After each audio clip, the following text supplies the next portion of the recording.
네, 신약 성경이 27권이죠. 그 중에서 사도 바울이 쓴 바울의 편지는 전부 몇 권일까요? 27권 중에 우리 청소년 중에 이거 맞히는 사람한테 내가 위켄 쿠키 2개를 쏜다. 네, 5초 안에 찾아보지 말고 5초 안에 5, 4, 3, 2, 예? 예? 이 컨닝인데? 예, 컨닝인데, 컨닝도 실력이에요. 그래서 이제 컨닝 했으니까 2개에서 초코 쿠키 1개로. 예. 만족하지? 예, 협상이 잘 이루어졌습니다. 네. 예, 신약 성경 27권 중에 사도 바울이 쓴 편지가 13권입니다. 자, 그러면은 그 13권의 편지 중에서 가장 중요한 책이라고 꼽히는 책은 뭘까요? 뭘까요? 선우 또, 로마서. 그럼 2개, 초코쿠키 2개. 근데 이것도 왠지 옆에서 아빠가 이렇게 해가지고 컨닝도 실력이에요. 네, 사실. 예? 연우가 가르쳐줬어요? 연우한테 알려줬다고요? 네. 대답은 그것도 순발력이니까. 예. 바울 서신 중에서 가장 중요하다고 손꼽히는 책이 로마서입니다. 이 로마서는 심지어는 신약 성경 27권 중에 가장 중요한 책이라고 그렇게 거론되기도 해요. 그 종교 개혁을 했던 마틴 루터 같은 분이 그렇게 이야기를 했거든요. 성경 중에 성경이다. 성경의 정수다. 그렇게 이야기를 했었습니다. 왜 그러냐? 이 로마서는 특히 로마서의 전반부에는 우리의 구원에 대한 핵심적인 메시지가 담겨져 있습니다. 인간의 죄성, 우리 인간이 어느 정도의 죄성을 가지고 있는지에 대해서 이야기를 하면서 그 인간, 그 죄에 빠진 인간을 구원하기 위한 하나님의 구원의 계획, 예수 그리스도를 통한 하나님의 구원, 이거에 대한 가르침이 로마서의 전반부에 담겨져 있어요. 그리고 후반부, 오늘 본문이 들어있는 12장부터는 그렇게 예수 그리스도 안에서 구원받은 그리스도인들은 어떠한 삶을 살아야 되느냐, 어떤 인생을 살아야 되느냐, 구원받은 그리스도인의 삶은 어떠해야 되는지에 대한 가르침이 로마서 12장부터 끝부분까지 쭉 전개가 됩니다. 그 중에서 오늘 우리가 함께 읽은 본문은 그렇게 구원받은 그리스도인이 이 세상을 살면서 만나게 되는 여러 이웃들, 이런저런 이웃들에 대해서 우리가 어떤 태도를 가져야 하는가, 이웃에 대한 우리들의 태도에 대해서 그렇게 가르쳐주고 계세요. 이웃에 대한 우리들의 태도 이렇습니다. 기뻐하는 사람들과 함께 기뻐하라. 우는 사람들과 함께 울어라. 그들과 함께 한 마음이 되어라. 특히 비천한 사람들과 함께 사귀어라. 여러분, 여기서 기뻐하라, 울라라고 할 때 거기에 들어가 있는 동사형은요, 종종, 가끔 그렇게 같이 해라, 이런 뜻이 아니에요. 적극적으로, 능동적으로, 지속해서, 계속해서 그렇게 함께 기뻐하고 함께 울면서 이웃들의 삶의 형편에 같이 있어야 된다. 그렇게 친구로서 같이 있어야 된다. 이런 의미입니다. 능동적으로, 지속적으로 같이 있어야 된다. 이런 뜻이 담겨져 있어요. 서로 한 마음이 되고 특히 비천한 사람들과 함께 사겨라. 한 마음이 되는데 특별히 비천한 사람들과 함께 사귀어라. 이 말씀은 이웃들의 삶을 그들의 삶의 자리에서 그들과 같은 마음, 그들과 같은 시선으로 그 이웃들의 삶을 바라보고 거기에 같이 있을 수 있어야 된다는 겁니다. 특별히 어떤 사람, 비천한 사람. 사도 바울 당시에는 이 비천한 사람의 대표적인 사람이 노예였죠. 노예. 그 사회에서 가장 연약하고 가장 천대받았던 사람. 그래서 그만큼 희망 없는 삶, 고통스러운 삶을 힘겹게 살아가는 그들과 마음을 같이 하고 일상에서 같이 함께 일상을 나눠야 된다는 거예요. 여러분, 당시 사람들에게 노예와 함께 사겨라, 노예와 함께 하라, 이 말은요, 너 역시도 노예와 같은 수준이야 라는 의미로 받아들여지는 매우 불쾌한 표현일 수 있습니다. 그런데 그리스도인들은 기꺼이 그래야 된다는 거예요. 왜? 하나님의 그 깊은 사랑을 받았으니 이제 그 사랑이 이웃들에게, 특별히 비천한 이웃들에게도 흘러가야 된다는 거죠. 가장 천대받았던 노예도 나와 같은 하나님의 사랑을 받는 존귀한 사람이라고 그런 태도로, 그런 잣대로 바라보고 그들의 삶의 자리에서 함께 있을 수 있어야 된다는 거죠. 그리고 그 이웃과의 관계에서 우리가 하지 말아야 될 태도에 대해서도 이렇게 말씀을 합니다. 교만한 마음을 품지 말아라. 스스로 지혜가 있는 채 하지 말아라. 뭘까요? 이웃들을 쉽게 판단하지 말라는 겁니다. 그들과 나는 달라. 구별의식이나 차별의식을 가져서는 안 된다는 거예요. 눈으로 보여지는 그들의 모습이, 그들이 살아가는 모습이 아무리 보잘것없고 초라해 보여도 나의 잣대로 쉽게 그들을 규정하지 말라는 겁니다. 늘 겸허하게 이웃들을 바라보고 겸손한 자세로 이웃들을 대할 수 있어야 한다는 거죠. 그 이웃이 누구이든 간에. 여러분, 로마서의 이 이웃에 대한 가르침을 올해 우리 선한 사마리아인 캠페인의 대상인 미등록 이주 아동에게 적용하면은 어떻게 이야기할 수 있을까요? 미등록 이주 아동들이 기뻐할 때 함께 기뻐하고, 그들이 울 수밖에 없는 상황에 같이 울고 거기에 같이 있어라. 일시적인 관심이 아니라 너의 일상에서 지속적으로 그들을 친구로, 이웃으로 대하고 함께 해야 된다. 그들의 삶의 형편을 너의 마음, 너의 잣대가 아니라 그들의 마음으로 바라보고 그들의 힘겨움을 마치 내 가족이 힘겨움을 당하는 것처럼 함께 안타까워할 수 있어야 된다. 그들의 삶에 대해서 나의 잣대로 쉽게 판단하고 마음의 거리를 두려고 하지 말아라. 왜 굳이 한국에 와서 불법 체류자로 그렇게 살아가는 거지? 그냥 자기 나라 돌아가서 떳떳하게 당당하게 그 나라 국민으로 살아가면 되잖아. 이러한 생각으로 나와 그들을 쉽게 구분하지 말라는 거예요. 그리고 그들의 삶을 세밀하게 들여다보고 그들이 미등록 이주민으로 살아갈 수밖에 없는 그들만의 삶의 형편, 그들만의 삶의 아픔, 그 고통에 귀를 기울일 수 있어야 된다는 겁니다. 여러분, 이런 가르침이 아니겠어요? 어떠세요? 미등록 이주민과 그의 아이들을 바라보는 여러분의 마음속의 여러분의 시선이 오늘 로마서의 말씀을 가지고 바라보면은 여러분 마음에 어떤 울림으로 다가온다고 생각을 하세요? 미등록 이주민에 대해서 여러분들은 어떤 시선과 어떤 관점을 가지고 계세요? 인화라고 하는 미등록 이주민 여성이 있습니다. 그 추천도서의 소개에서 거기에 나온 이야기입니다. 올해 우리 나이로 만 62세예요. 한국에서 미등록 이주 노동자, 즉 불법 체류자로 산 지 올해 딱 30년이 됐습니다. 30년. 처음에 올 때 5살 아들을 데리고 왔는데 그 아들이 이제 몇 살이에요? 35이에요. 그리고 그 아들이 엄마를 이어서, 대를 이어서 어떻게 살아가요? 이주 노동자로 살아가고 있어요.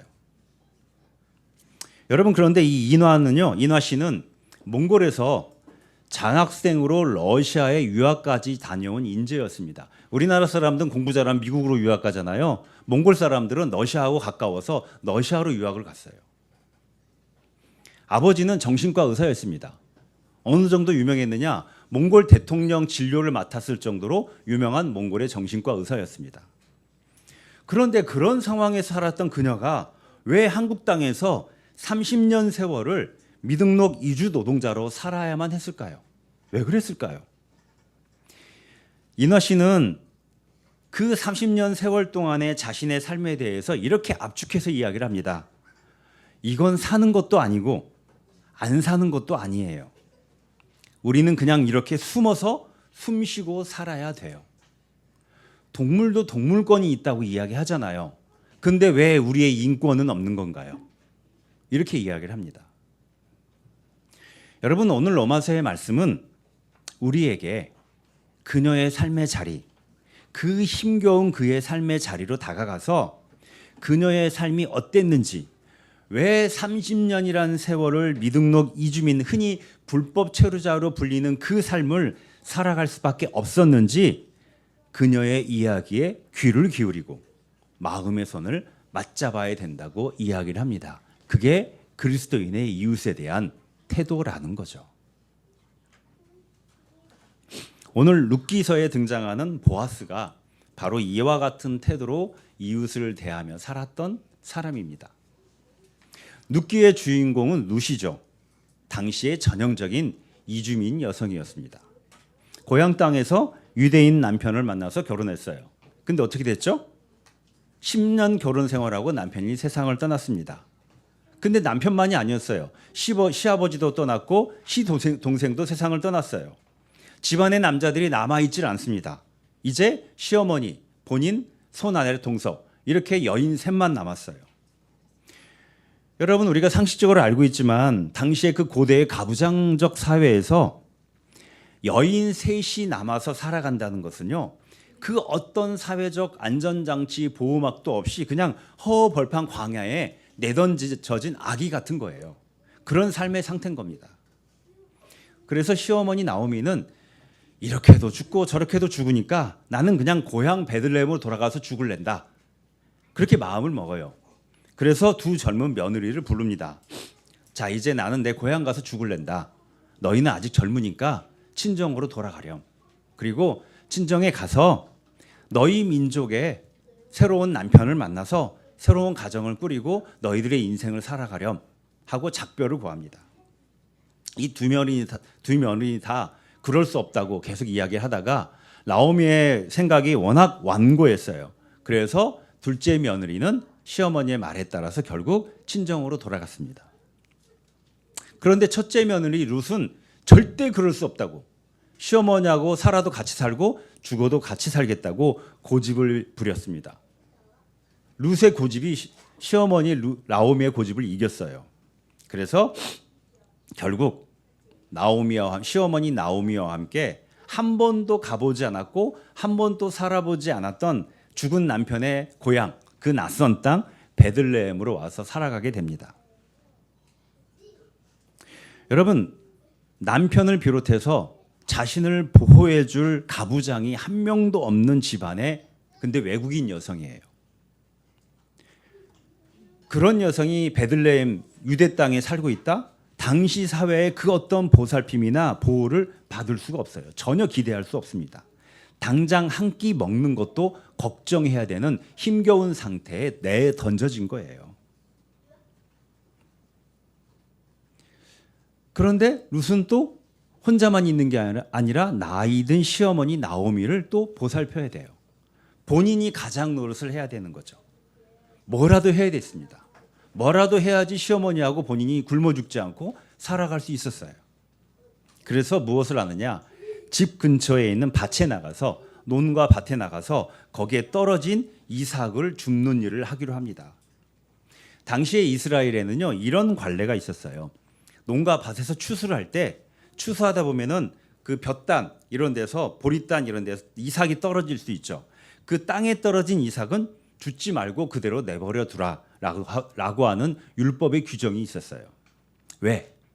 농사 지을 땅이 없는 가난한 사람들이, 빈민들이 그렇게 땅에 떨어진 이삭이라도 와서 주워가지고 굶어 죽지 않도록 하는 나름대로 그때 고대 사회의 사회 복지 시스템이었던 거죠. 룻이 그 일을 하기로 한 거예요. 여러분, 이런 룻의 처지를 지금으로 말하면은 불법 체류자 신분이 되어서 저임금 노동자로 살아가는 겁니다. 지하에 있는 미신 공장에서 하루에 12시간 이상씩 일을 하는 거예요. 그 먼지에 휩싸여 가지고 콜록콜록 기침을 하면서 하루에 12시간 이상 화장실 갈 시간도 제대로 없이 그렇게 일을 합니다. 그리고 한 달에 150만 원, 180만 원 벌어서 아들, 딸 먹이며 지하 단칸방에서 살아가는 그런, 현재 이 서울에도 살고 있는 이주민 여성 노동자들, 그 힘겨운 일상, 힘겨운 삶, 이게 그때 당시에 룻의 처지와 비슷했다는 거죠. 그렇게 룻이 이삭을 줍게 된 밭의 주인이 보아스라는 사람이었어요. 이 보아스는 옛날에는 집안 사람들이 대부분 특정 지역에 같이 모여 살았잖아요. 그러니까 보아스는 이 룻의 시댁의 먼 친척뻘 되는 친척 어른이었습니다. 얼굴도 한번 보지 못한 친척 어른인 거죠. 그가 이제 자기 밭에 보리 추수를 하고 있었는데 일꾼들이 추수를 잘 하고 있나 밭을 쭉 둘러봅니다. 그런데 못 보던 젊은 여인이 그 밭에서 이삭을 줍고 있는 거예요. 일꾼들에게 물어보죠. 저 여인이 누구냐? 누군데 우리 밭에 와 있는 거냐? 그랬더니 나오미와 함께 온 이방인 며느리라고 이야기를 했습니다. 보아스가 나오미의 이야기는 듣고 있었죠. 여러분, 여기서 그때 당시의 관례에 따르면 보아스는 그렇게 자기 밭에서 이삭을 줍는 사람을 가난한 일을 봤을 때 아, 그렇구나 하고 그냥 놔두는 것, 이게 보아스가 베풀 수 있는 최대한의 배려였어요. 그냥 그렇게 아, 그런 여인이 와서 이삭을 줍는구나 하고 넘어가도 상관이 없었습니다. 그리고 대부분은 그렇게 넘어갔어요. 그래, 죽게 해라, 놔두고. 아니면은 이제 우리 밭에서 그만큼 주웠으면은 다른 사람 밭으로 가서 주워도 될 것 같은데 좀 가시오라고 말해도 아무런 항의를 할 수 없었죠. 그런데 보아스는 처음 보는 그 이방 여인의 딱한 처지를 듣고 그녀에게 자신이 할 수 있는 친절을 베풀기 시작합니다. 다른 사람의 밭에 갈 필요 없이 그냥 내 소유의 이 밭에서 계속 이삭을 주어도 괜찮다고 허락을 해줘요. 그리고 혹 이 젊은 여인이 혼자 그렇게 밭에서 일을 하다 보면은 이삭을 줍다 보면은 젊은 남자 일꾼들이 얕잡아 보고 함부로 대하거나 또는 성적으로 희롱할 수도 있어서 그렇게 하지 못하도록 단단히 일러두겠다고 합니다. 또 뭘 하죠? 이삭을 줍다가 목이 말라요. 그럼 주저하지 말고 젊은 일꾼들이 마시는 물을 와서 언제든지 마시라고 이야기를 합니다. 여러분, 이거는 우리는 물이 너무 흔하니까 뭐 그게 뭐 대단한 거야 하지만 그 지역, 그때 당시에 그 지역의 상황은 물이 참 귀했어요. 물을 기르러 일부러 가서 길러 와야 되고 또 떨어진 물을 길러 가야 되고 그런 상황에서 물을 그렇게 배려하는 것은 아주 특별한 배려 중에 하나였던 거죠. 그리고 보아스의 친절은 거기에 머물지 않았습니다. 여러분, 룻기 2장 14절을 함께 찾아볼까요? 룻기 2장 14절.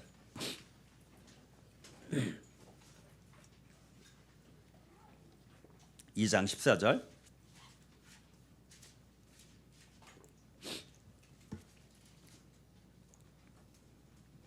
네, 함께 읽어볼까요? 시작.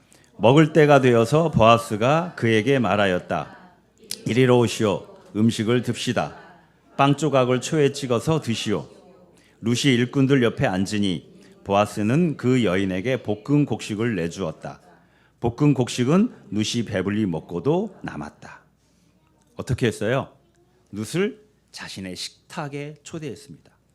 자신의 집안의 울타리에 초대를 한 거예요. 식구, 같이 밥을 먹는 사람, 그녀를, 낯선 이방인 여인을 식구로 받아들였어요. 일면식도 없는 이방 여인을 자신의 식구로 초대하는 친절. 아마 이때 룻이 여기 보면은 배불리 먹고도 남았다고 했잖아요. 아마 룻은 근 몇 년 만에 배불리 먹었던 경험을 했을 겁니다. 그 모압 땅, 시어머니하고 옮겨오기 전에 살았던 그 땅에서도 일할 수 있는 남자들이 다 세상을 떠났고 그 여인 셋이 남았었고 그래서 배고픔의 연속 속에 살았을 거예요. 배부름의 경험. 아마 이 배부름의 경험이 룻에게 그때 주었던 위로는 우리가 생각하는 것보다 훨씬 더 큰 위로였을 겁니다. 그래서 오늘 본문에 룻이 뭐라고 해요? 어르신의 그 친절 때문에 내가 큰 용기를 얻었습니다. 라고 고백을 하죠. 그리고 보아스는 더 나아가서 친절을 베풀어요. 일꾼들에게 이야기하죠. 추수하면서 보리 추수를 하면서 단을 이렇게 이제 모아가지고 묶고 가는데 어떻게 하라고 그래요? 일꾼들에게 일부러 일꾼들이 추수한 단에 보리단에서 이삭을 뜯어가지고 뽑아서 땅에 뿌리라고 이야기를 합니다. 일부러. 그래서 룻이 더 많은 이삭을 줍게 해라라고 일꾼들에게 지시를 합니다. 본문 뒷부분을 보면은 그렇게 해서 룻이 저녁 때까지 열심히 일을 합니다. 이삭을 주어요. 그렇게 해서 주은 이삭의 양이 보리 한 에바라고 기록되어 있습니다. 한 에바. 이 에바는 오늘날 우리의 무게 단위로 하면은 대략 20kg 정도 돼요. 10kg짜리 쌀부대 마트 가면 팔잖아요. 그거 2푸대예요. 젊은 여인 혼자 들고 가기도 무거울 정도로. 아예 작정하고 추수를 해도 한 그 정도 추수할 거예요. 그 정도 양의 이삭을 거두어드리게 됩니다. 여러분, 이날 보아스가 룻에게 보여주었던 친절은 정말 광야 같은 세상 사이에 내던져진 이 이방인 여인, 불법 체류자와 같은 상태에 있는 이방인 여인에게는 삶에 대한 깊은 희망과 큰 용기로 그렇게 다가왔을 거예요. 아, 살 수 있겠다. 살아갈 수 있겠다. 그 희망이 생겼을 겁니다. 보아스의 친절은 거기서 또 한 걸음 더 나가죠. 룻기서 뒷부분에 보면은 이미 룻기서를 알고 있는 분들은 알고 있죠. 보아스가 어떻게 합니까? 아예 룻과 결혼을 합니다. 결혼하는 장면이 나와요. 여러분, 이 보아스가 룻과 결혼한 뒷부분의 내용을 보면은 그걸 지금 우리의 잣대로 보면은 오해할 수 있어요. 아, 이 나이 많고 돈 많은 아저씨가, 늙은 아저씨가 이 룻이 예뻤던 거야. 이 가난한데 이방 여인이고 사회적 약자인데 이 젊고 이쁜 이 룻에게 흑심을 품었구나. 그래서 저렇게 이렇게 친절을 베풀고는 룻을 자기 아내로 이렇게 했구나라고 볼 수 있습니다. 오해할 수 있어요. 전형적인 오해예요.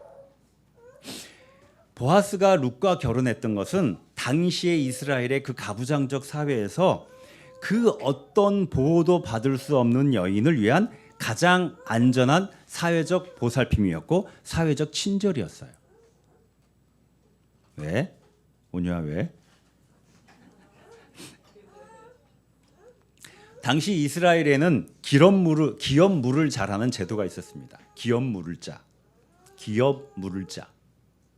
한 집안의 가장이 자손이 없이 죽어요. 대를 이을 자손이 없이 죽어요. 그러면은 그 가장의 가장 가까운 형제나 친척이 그 홀로 남겨진 그의 아내와 결혼해야 되는 제도가 있었습니다. 그래서 대가 끊긴 그 집안의 대를 이어주고 홀로 남겨진 그 여성이 새로운 가장의 보호 아래서 삶을 살아갈 수 있도록 하는 나름대로의 그 시대의 사회복지 시스템이었어요. 룻의 시댁의 먼 친척벌 아저씨였던 보아스는 더 가까운 친척들이 이 기업 물을 자 역할을 포기합니다. 그래서 자신이 그 역할을 하겠다고 받아들여요. 이주민 여성 룻을 자기의 가족으로 받아들여서 가부장인 자신의 보호 아래 살아가도록 하겠다는 거죠. 오늘 로마서의 말씀, 기뻐하는 사람과 함께 기뻐하고 우는 사람과 함께 울며 서로 한 마음이 되라는 말씀처럼 그 어떤 편견이나 그 어떤 구별 없이 룻에게 친절을 베풀고 자신의 식구 가족과 같이 대하고 아예 가족으로, 진짜 가족으로 받아들이는 친절을 베푼 거예요. 여러분, 룻기 뒷부분을 보면은 보아스와 결혼한 룻이 임신을 해서 아들을 출산을 합니다. 4장 14절에 이렇게 기록이 되어 있어요. 4장 14절.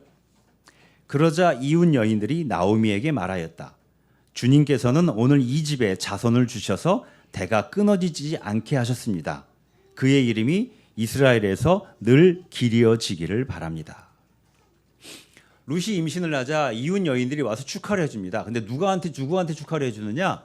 보아스한테 축하해 주지 않아요. 나오미에게 축하를 해줍니다. 그리고 오늘 이 집에 주님께서 자손을 주셔서 대가 끊어지지 않게 하셨습니다 하는데 이때 이 집이 누구 집이겠어요? 보아스의 집이 아니에요. 룻의 시댁인 나오미의 집입니다. 나오미의 집의 대를 잇게 되었다고 말을 해요. 여러분, 이 여인들의 고백은요, 그때 당시에 보아스와 룻의 결혼이 보아스의 집안의 경사고 이것보다 더 우선적인 건 뭐냐? 돌봐주는 남성 가부장이 없는 룻, 그리고 그 시어머니 나오미를 보살피는 사회적 안전장치로서의 성격이 더 최우선이라는 거예요. 그래서 그렇게 태어난 아기는 보아스의 아들이기 전에 나오미의 손자이고 룻의 원래 결혼했던 남편의 그 집안의 아들인 거예요. 나오미의 집안을 대를 이어가는 그런 사람이라는 거죠. 그 의미가 보아스와 룻의 결혼의 사회적인 의미입니다. 오늘 본문 12절 보면은 보아스가 룻에게 이렇게 말합니다. 이제 댁이 주 이스라엘의 하나님의 날개밑으로 보호를 받으러 왔으니 그분께서 댁에게 넉넉히 갚아 주실 것이요. 여러분, 보아스의 이 말에는 보아스가 룻에게 베풀었던 그 행동이 단순한 사람 좋은 품성 좋은 사람의 친절이 아니라는 거예요. 나그네와 고아, 과부를 돌보라고 하신 하나님의 뜻, 그 하나님의 사랑에 대한 사랑의 마음에 대한 그 믿음, 그 믿음의 행동이라는 의미가 담겨져 있어요. 보아스 안에 있는 그 신실함, 하나님을 향한 그 신실한 믿음이 가장 연약한 이웃이었던 룻을 향한 친절함으로 이어지고 있다는 거죠. 여러분, 그래서 보아스의 이 고백은요, 우리 안에 하나님을 향한 신실함, 우리 안에 하나님을 향한 살아있는 믿음이 있을 때 자연스럽게 무엇으로 나타나느냐? 가장 연약한, 가장 비천한 이웃을 향한 친절함으로 나타날 수밖에 없다는 겁니다. 보아스의 고백은 그걸 우리에게 이야기해주고 있어요. 오늘 마태복음 본문에서 예수님께서도 이것을 아주 명확하게 선언해주고 계시죠. 너의 마음을 다하고 목숨을 다하고 뜻을 다하여 하나님을 사랑해라. 이것이 성경의 그 모든 말씀을 한마디로 요약한 핵심이라는 겁니다. 여기서 하나님을 사랑해라. 사랑은 헬라어로 아가파오입니다. 아가파오. 따라해 보실까요? 아가파오. 아가페의 사랑이에요. 여러분, 아가페의 사랑은 너와 내가 구별되어 있는 존재인데 그런 존재에 구별되어 있는 타자인 너를 향해서 내가 너를 향해 주는 사랑이야. 이런 사랑이 아니에요. 서로 분명 다른 존재인데 사랑 안에서 깊이 연결되고 연합하는 사랑이에요.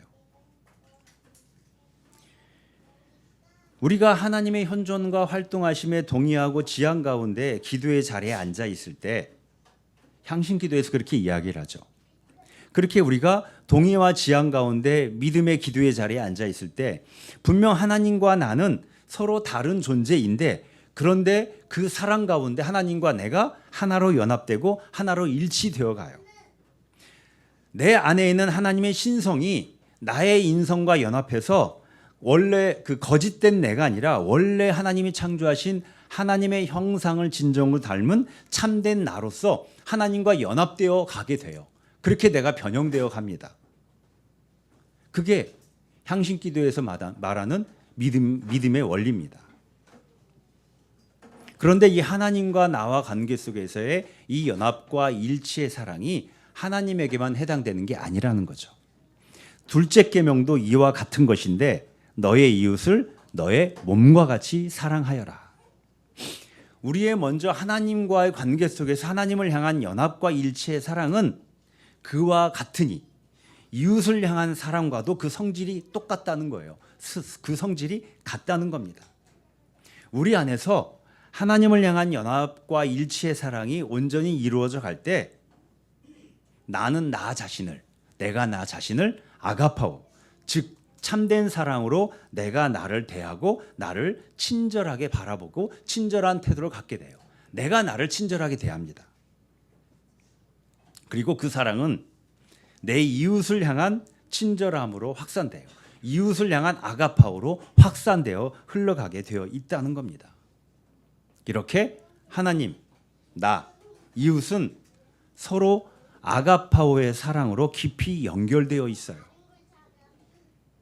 끊임없는 사랑의 순환이 이 관계 속에서 이루어진다는 것이죠. 이것이 하나님 안에서 이루어지는 믿음과 사랑의 신비입니다. 그래서 하나님의 현존과 활동하심에 대한 동의와 지향 가운데 살아가는 그리스도인은 극히 자연스럽게 내가 나를 온전히 사랑하고 그리고 이웃을 온전히 사랑하는 사람이 되어 갑니다. 이게 구원의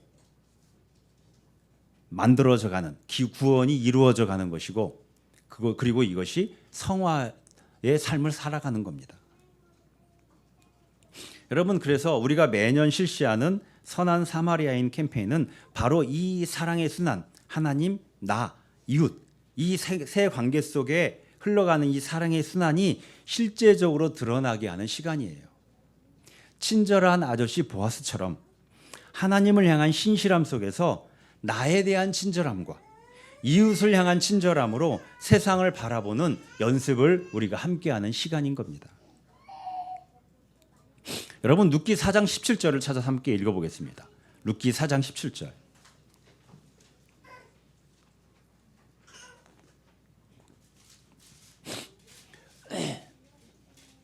룻기 4장 17절 함께 읽어볼까요? 시작. 이웃 여인들이 그 아기에게 이름을 지어주면서 나오미가 아들을 보았다 하고 환호하였다. 그들은 그 아기의 이름을 오벳이라고 하였다. 그가 바로 이새의 아버지요 다윗의 할아버지이다. 이 아기가 누굴까요? 오벳. 이 보아스와 루스 사이에 태어난 이 아기는 나중에 이스라엘 역사에서 지금까지도 가장 위대한 인물, 가장 위대한 왕으로 불리는 다윗의 할아버지가 됩니다. 여러분, 룻을 향한 보아스의 친절은 분명 나오미와 룻에게도 커다란 하나님의 은혜가 되었습니다. 그런데 그 친절을 베푼 보아스에게도 상상하지 못하는 하나님의 선물이 됐어요. 뭐예요? 이스라엘 역사의 가장 위대한 인물의 증조 할아버지가 됐어요. 보아스가. 그리고 나아가서 이스라엘 민족 전체, 그때 당시의 이스라엘 민족만이 아니라 수천 년이 흘러간 지금까지의 이스라엘 민족의 역사를 관통하는 놀라운 은총이 그 민족 공동체에 주어지는 그 일이 이 보아스의 친절을 통해서 이루어지게 되었다는 겁니다.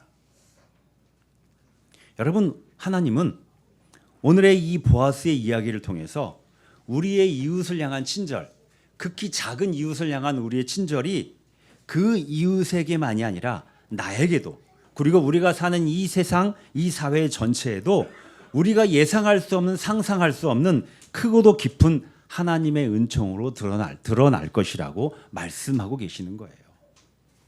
모든 이들이 참된 구원을 이루는 하나님의 나라가 이렇게 하나님 안에서 이웃을 향한 친절함 속에서 이루어져 간다는 거죠.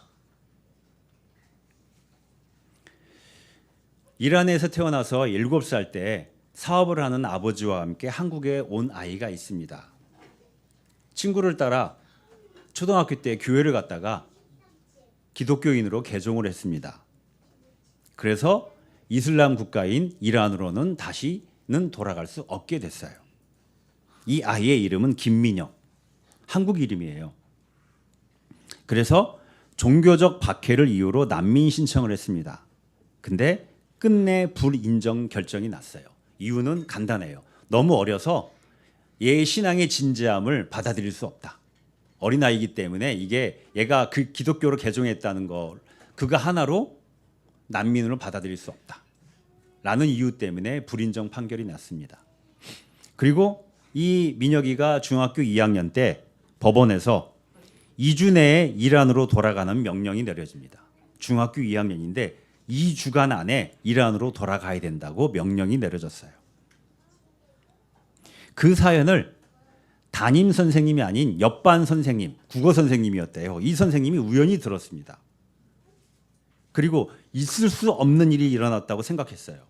선생님이 수업 시간에 들어가서 아이들에게 말했습니다. 너희들의 친구 민혁이가 지금 이런 상태에 있다. 2주 안에 이란으로 돌아가야 된다. 얘 이란으로 돌아가면 큰일 난다. 도와주고 싶은 친구들은 교무실로 와라. 처음에 2명의 친구가 이 국어 선생님을 찾아왔답니다. 그리고 점점 더 많은 친구들, 심지어는 옆에 있는 학교 학생들까지 민혁이를 위해 나서기 시작했어요. 이 민혁이를 위한 단체 카톡방을 만들었는데 무려 180명의 학생들이 참여를 했습니다. 피켓이, 국민청원 등등을 이 중학생들이 정말 당차고 치밀하게 계획을 세웠어요. 난민 문제에 대해서, 이주민 문제에 대해서 법을 공부하고 그 제도를 공부하기 시작했습니다. 여러분, 한 번 내려진 난민 청원을 했는데 불인정 판결이 최종적으로 나잖아요.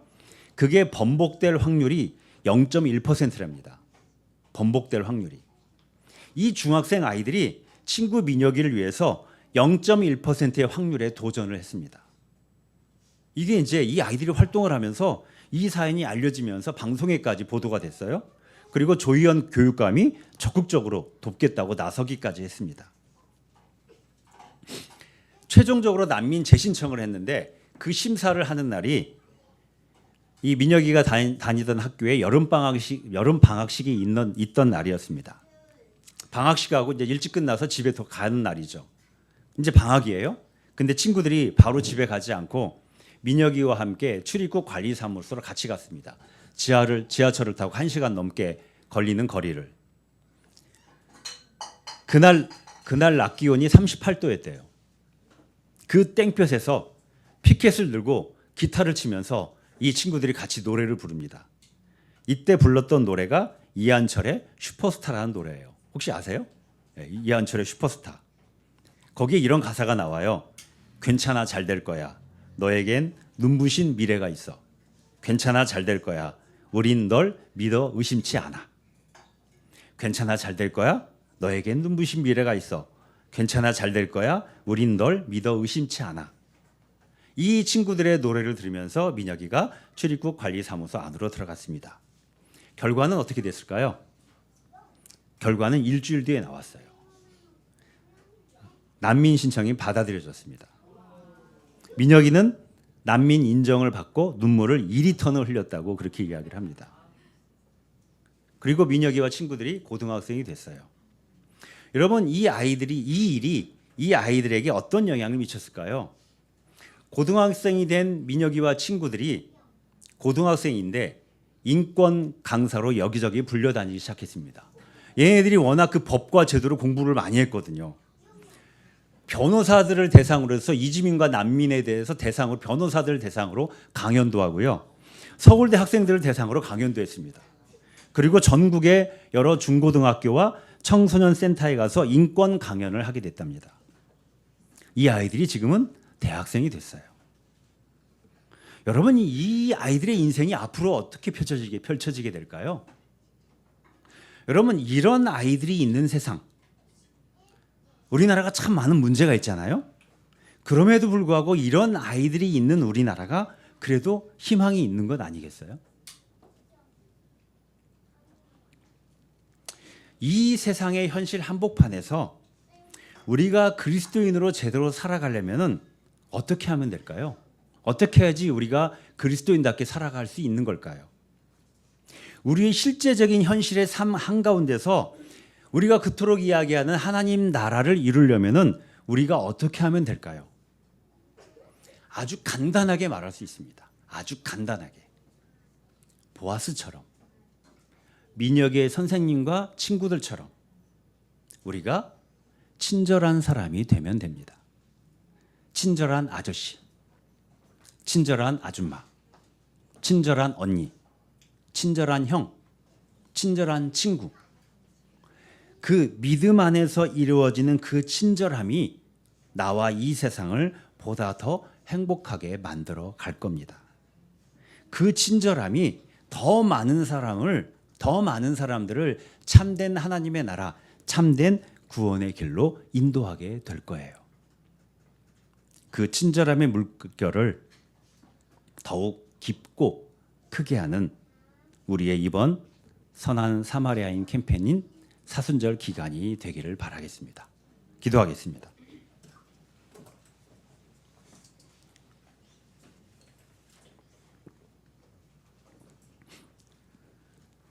사랑의 하나님, 우리 주변에 강도를 만나 고통 속에 있는 이웃이 누가 있는지 돌아봅니다. 특별히 이번 사순절 기간은 있지만 없는 아이들, 미등록 이주 어린이와 청소년들을 만나고 그들의 이야기에 또 그들의 부모 이야기에 귀를 기울이고자 합니다. 우리가 하나님을 사랑하듯이 이들을 또한 사랑할 수 있도록 우리에게 아가파오의 사랑으로 함께하여 주시옵소서. 그 어떤 편견이나 잣대로 그들을 보지 않고 그들의 가슴 속 이야기를 있는 그대로 들을 수 있는 우리가 되게 하옵소서. 그렇게 그들과 한 마음이 되고 함께 살아가는 이웃으로서 서로의 손을 맞잡을 수 있게 하여 주시옵소서. 그렇게 또 한 번 우리의 사랑이 더욱 깊어지고 커지는 이번 사순절이 되게 하옵소서. 예수님의 이름으로 기도합니다. 아멘.